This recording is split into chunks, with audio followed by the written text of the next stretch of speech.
Christmas ആഘോഷങ്ങൾക്കിടെയുള്ള അതിക്രമങ്ങൾക്കെതിരെ BJP. സംസ്ഥാന അധ്യക്ഷൻ രാജീവ് ചന്ദ്രശേഖർ 140 കോടി ജനങ്ങളിൽ വട്ടുള്ള ചിലരുണ്ടാകും, അവരാണ് അക്രമങ്ങൾ നടത്തുന്നത്. അതിന്റെ ഉത്തരവാദിത്വം ബി.ജെ.പിക്ക് ഇല്ല എന്ന് രാജീവ് ചന്ദ്രശേഖർ.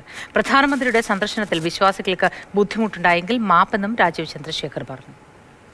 നമ്മൾ എതിരെ ഇരിക്കുന്ന ചില പൊളിറ്റിക്കൽ പാർട്ടീസ് ഉണ്ട്, അവരിങ്ങനെ പ്രചരണം നടത്തും. 1.4 ബില്യൺ ഇന്ത്യൻസിലുള്ള ഈ രാജ്യത്തിൽ ചില കാര്യങ്ങളെല്ലാം നടക്കും, ചില വട്ടുള്ള ആൾക്കാരും ഉണ്ടാവും, ചില തെറ്റെല്ലാം ചെയ്യും. അതെല്ലാം ഞങ്ങളുടെ തലയിൽ വെച്ച് കെട്ടിവെക്കുന്ന ഒരു പോളിറ്റിക്സ് ചെയ്യുന്നത് കോൺഗ്രസും CPM അല്ലേ. ഇന്നലെ നമ്മൾ മുഖ്യമന്ത്രി പറഞ്ഞത് കാണുമ്പോൾ തന്നെ എനിക്ക് ചിരി വരുന്നു. 10 കൊല്ലം ഭരിച്ച് അദ്ദേഹം ഭരിച്ച ഒരു നാടിൽ ഇന്നാണ് അയാൾക്ക് അദ്ദേഹത്തിന് ഇതിനെക്കുറിച്ച് പറയാൻ ഒരു അവസരം. എന്താ സംഘ് ഇതാണ് ക്രിസ്മസിന് സമയം പറയേണ്ടത്.